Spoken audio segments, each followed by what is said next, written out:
मैं यही कहूँगा कि गवर्नमेंट को मुनाफिकत की पॉलिसी छोड़ देनी चाहिए और क्लियरली जब अगर हो गया है, सब चीज़ें तय हो गई हैं, तो उसका नोटिफिकेशन निकाल दें, बजाय ये कि दस्तों गिरबा होने के। सही है, और ये कमज़ोर लोगों की निशानी होती है। जब अल्लाह उनको ताकत देता है तो वो उस ताकत का इस तरीके से यूज़ करते हैं। जी नाज़रीन, इस वक्त मौजूद हूँ मैं बरबलो बाईपास पे और यहाँ सिंध के बेटे काले कोट पहने सिंध बार एसोसिएशन के सदर आमिर वड़ेच साहब हमारे साथ मौजूद हैं।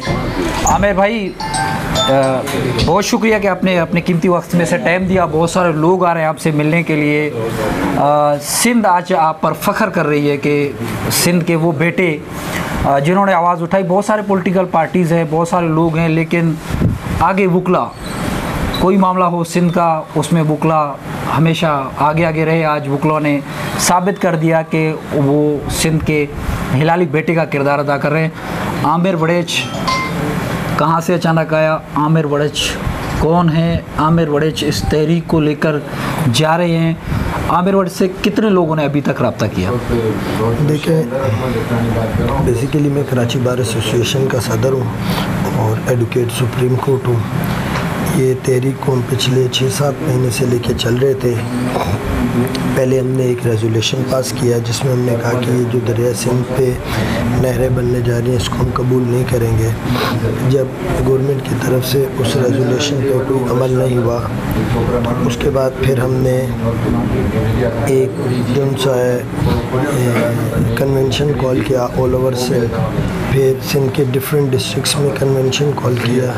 जब उसके बाद भी कोई फ़र्क नहीं पड़ा, तो उसके बाद फिर हमने मार्च किया, लॉन्ग मार्च किया, जिसमें हैदराबाद, पूरी सिंध से डिफरेंट डिस्ट्रिक्ट से लोग आए और कराची प्रेस क्लब पर हम इकट्ठे हुए।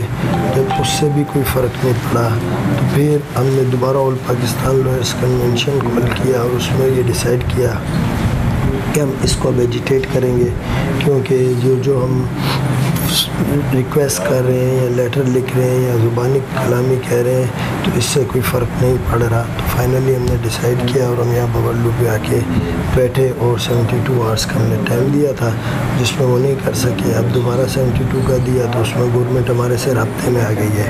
अब गवर्नमेंट ये कह रही है कि हमने कर दिया है। हमारा सिर्फ जो आखिरी मुतालबा रह गया है वो ये है कि भाई अगर आपने कर दिया, हमें नोटिफिकेशन दे दो। अब नोटिफिकेशन पे आकर वो रुक गए हैं। उसमें कल रात को हमारे एक कैंप पे वहाँ कंदकोट पे इन्होंने कोशिश की कि मुजाहिरीन को हटाएं, लेकिन वो उसमें सक्सेसफुल नहीं हो सके। आज सुबह इन्होंने मलीर में कोशिश की। अभी मलीर में दोबारा टेंट उठाड़े, लाठी चार्ज किया, दोबारा लोग पहुँच चुके हैं और दोबारा जो सा मलीर में धरना लग गया, मतलब कराची में और धरना लग गया गुलशन अदीब में। तो इसी तरीके से वो अपनी कोशिश करेंगे। रात को भी यहाँ फोर्स वगैरह थी, लेकिन काफ़ी लोग इकट्ठे हो गए थे और लोग रेडी थे, दे वर रेडी टू रेजिस्ट।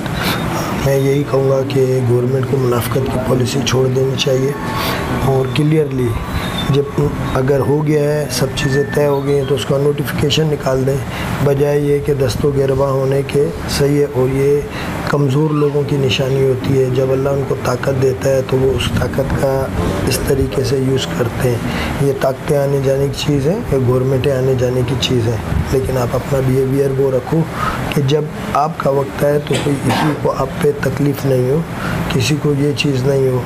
तो इसीलिए इस सारी सूरत हाल में अभी हम बैठे हुए हैं और डे 1 से हम यही कह रहे हैं कि ये धरना जब तक जारी रहेगा जब तक जो है नोटिफिकेशन नहीं आ जाता।